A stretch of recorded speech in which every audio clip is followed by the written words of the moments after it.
Bentar.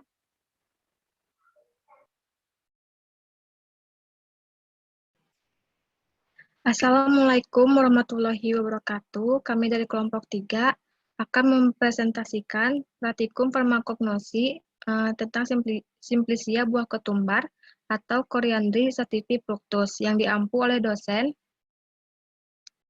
Profesor Resmi PhD dan Ibu Nurul Ambardani MSI.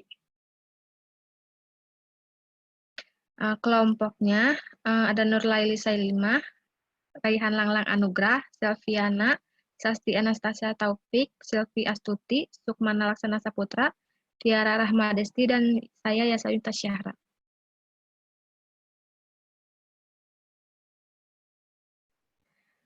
Adapun tujuan dari praktikum kali ini yaitu praktikan dapat memahami proses pembuatan simplisia pada ketumbar.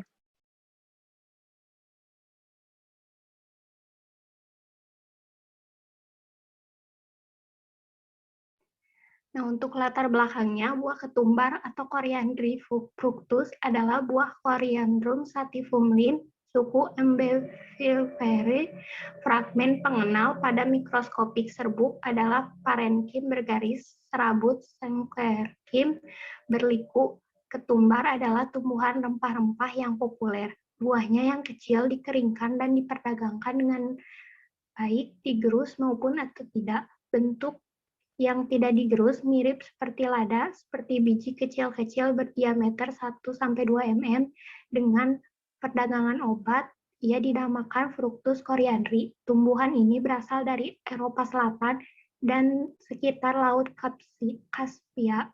Tak hanya bijinya, daunnya yang menjemuk seperti seledri sering diiris tipis, sering dijadikan taburan dalam masakan. Untuk buah, bentuknya hampir bulat berwarna kuning bersusun.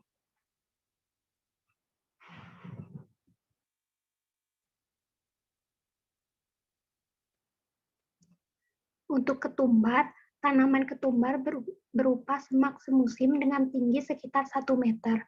Buahnya terbentuk bulat, waktu masih muda berwarna hijau, dan setelah tua warnanya kuning kecoklatan. Berdasarkan ukuran buahnya, ketumbar dibagi menjadi 3 jenis, yaitu Coriandrum sativum passativum, ukuran buahnya besar, Coriandrum sativum parmicroscarpum, ukuran buahnya kecil, dan Coriandrum sativum farindicum, buahnya berbentuk lonjong. Berdasarkan diameter bijinya, ketumbar dibedakan menjadi 2 jenis, yaitu Coriandrum sativum vulgare, diameter bijinya 3-6 mm, dan Coriandrum sativum parmicroscarpum, diameter bijinya 1,5-3 mm. Ini menurut Astawan 2009. Terus untuk tanaman ketumbar di Indonesia ini belum dibudidayakan secara intensif dalam skala luas. Penanamannya hanya terbatas pada lahan perkarangan dengan tumpang sari dan jarang secara monokultur.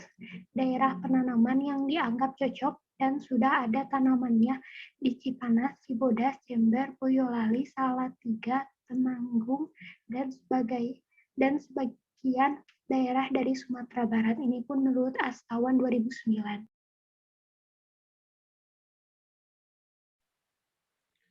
Selanjutnya untuk teori dasar, tanaman ketumbar berupa semak semusim dengan tinggi sekitar 1 meter.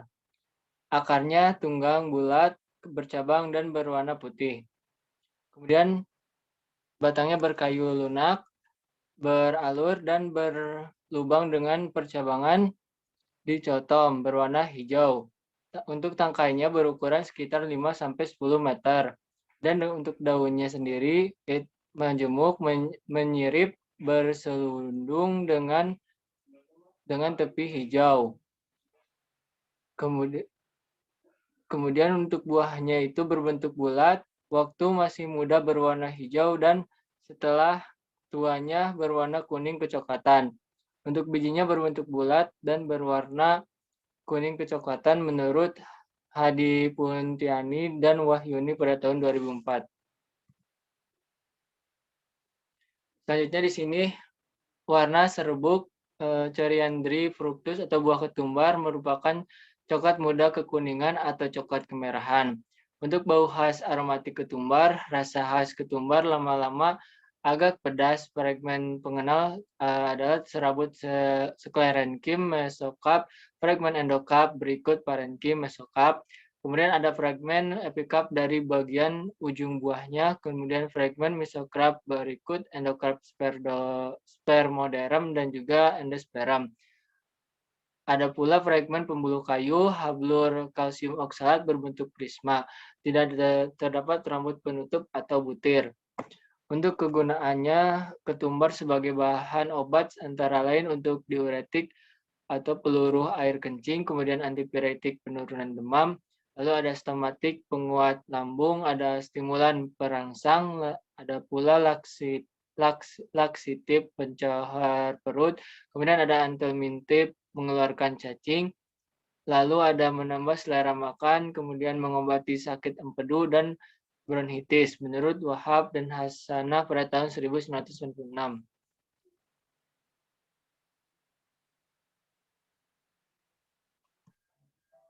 Selanjutnya ada klasifikasi Cariandri sativifructus atau buah ketumbar. Dengan kingdom Plantae, divisi Spermatophyta, subdivisi Angiospermae, kelas Dicotyledon, subkelas Rosidae, ordo Aphiles, famili Apiaceae, genus Coriandrum, spesies Coriandrum sativum.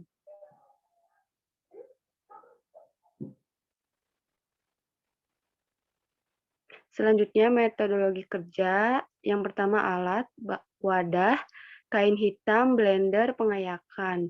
Yang kedua ada bahan yaitu ketumbar.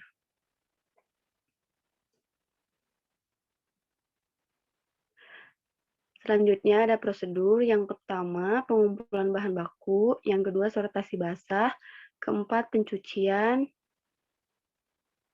keempat pengeringan, kelima sortasi kering, keenam penghalusan, ketujuh pengayakan, dan yang terakhir pengemasan.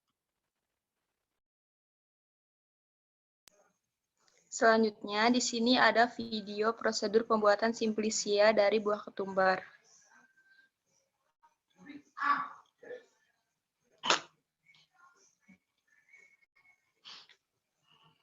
Di sini pertama kita timbang dulu sebanyak 250 gram. Di sini kita akan membuat simplicia dari ketumbar atau dengan nama lain Coriandrum sativum. Untuk tahap yang pertama, yaitu kita akan melakukan pengumpulan bahan baku terlebih dahulu. Di sini kita sudah disediakan bahan bakunya yaitu berupa ketumbar. Kemudian, tahap yang kedua kita akan melakukan sortasi basah, di mana kita akan memisahkan kotoran-kotoran atau bahan asing yang tidak diperlukan, seperti tangkainya atau bahkan terkadang serangga yang ada di sini yang harus disingkirkan.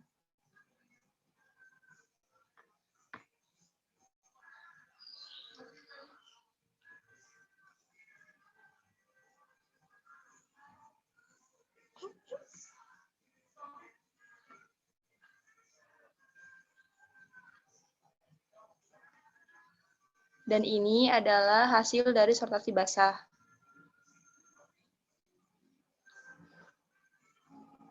Dan ini adalah bahan pengotor yang tidak diperlukan.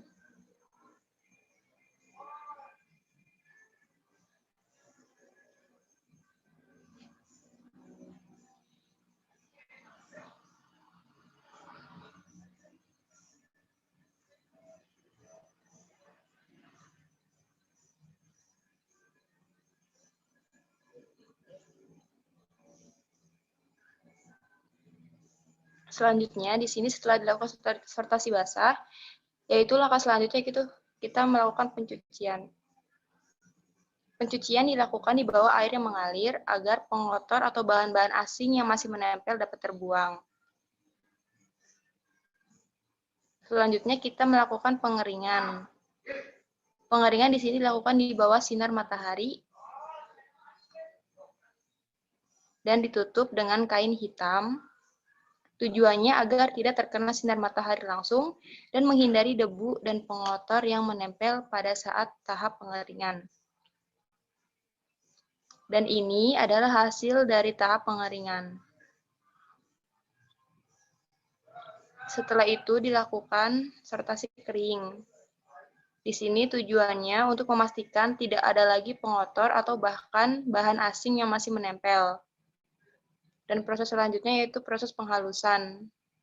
Kita haluskan ketumbarnya dengan menggunakan blender agar menjadi bentuk serbuk.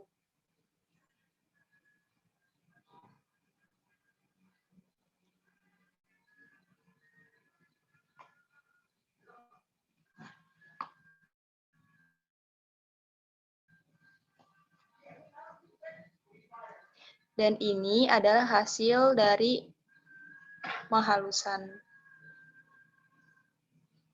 Dan selanjutnya kita melakukan proses pengayakan untuk mendapatkan hasil yang lebih halus. Diambil sedikit demi sedikit, lalu kita pindahkan di tempat yang baru.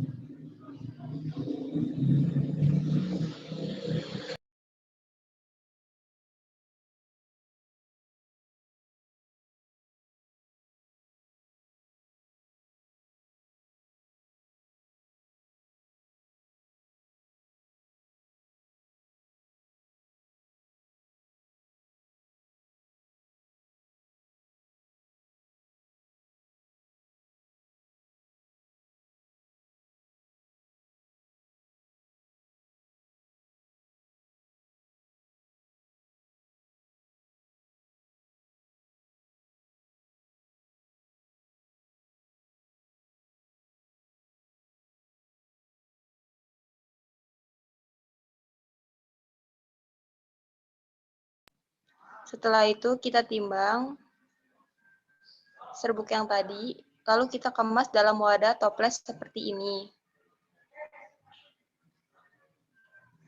Mengapa disimpan dalam wadah toples seperti ini? Karena agar tetap terlindungi.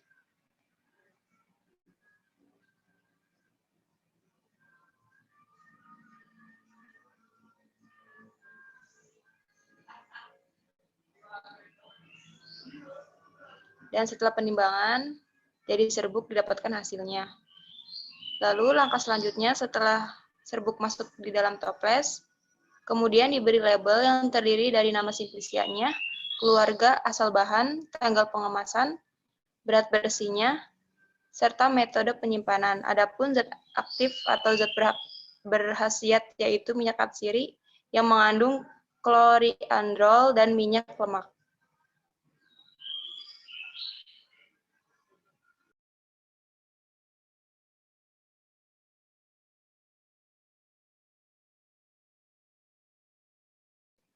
Mungkin cukup sekian prosedur dari pembuatan Simplisia buah ketumbar.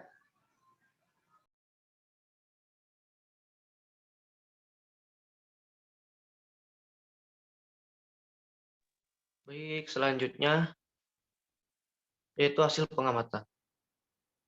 Pada proses pengamatan ini terjadi 8 poin proses, yaitu untuk poin yang pertama yaitu proses pengumpulan bahan baku. Bertujuan untuk mempersiapkan bahan baku dalam praktikum ini yaitu ketumbar. Untuk proses selanjutnya yaitu sortasi basah. Bertujuan untuk memisahkan bahan-bahan asing yang tidak diperlukan, seperti tangkai atau kotoran lainnya. Untuk proses yang ketiga yaitu pencucian. Pencucian ini bertujuan agar bahan-bahan asing yang masih menempel dapat terbuang.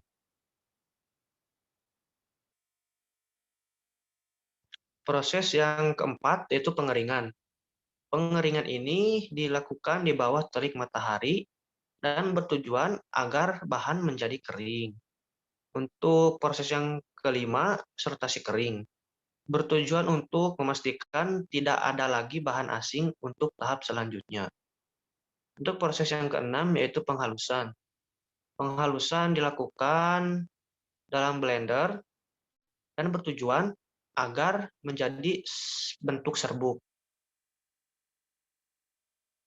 Proses yang ketujuh adalah pengayakan, bertujuan untuk mendapatkan hasil yang lebih halus. Dan proses yang terakhir adalah pengemasan. Pengemasan ini dilakukan dengan wadah tertutup dan bertujuan untuk melindungi dari cemaran-cemaran yang ada di luar.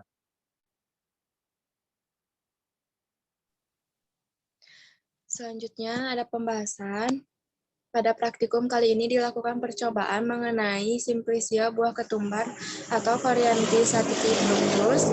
Adapun tujuan percobaan kali ini yaitu memahami proses pembuatan Simplicia pada buah ketumbar. Ketumbar merupakan tumbuhan rempah-rempahan yang populer, buahnya yang kecil dikeringkan dan diperdagangkan.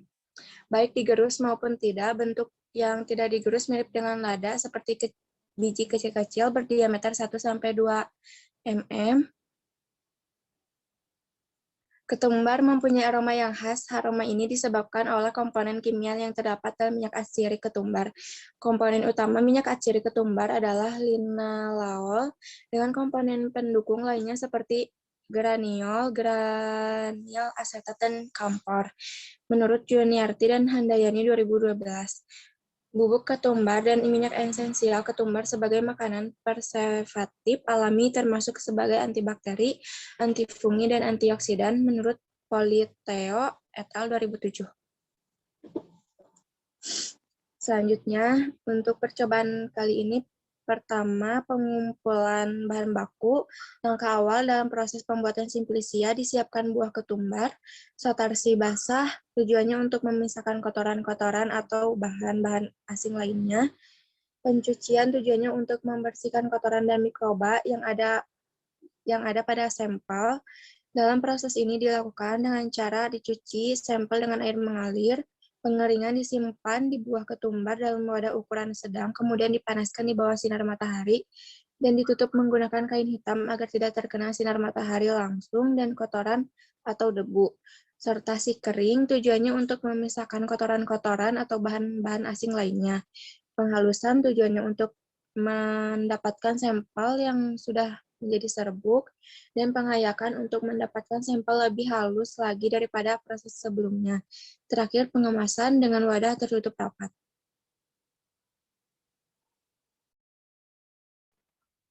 Yang selanjutnya kesimpulan. Setelah dilakukan percobaan Simplicia pada buah ketumbar, dapat disimpulkan bahwa dalam pembuatan Simplicia buah ketumbar terdiri atas proses pengumpulan bahan baku, sortasi basah, pencucian, pengeringan, sortasi kering, penghalusan, pengayakan, dan proses terakhir yaitu pengemasan.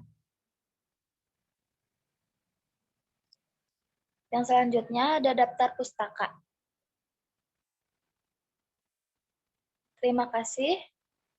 Wassalamualaikum warahmatullahi wabarakatuh.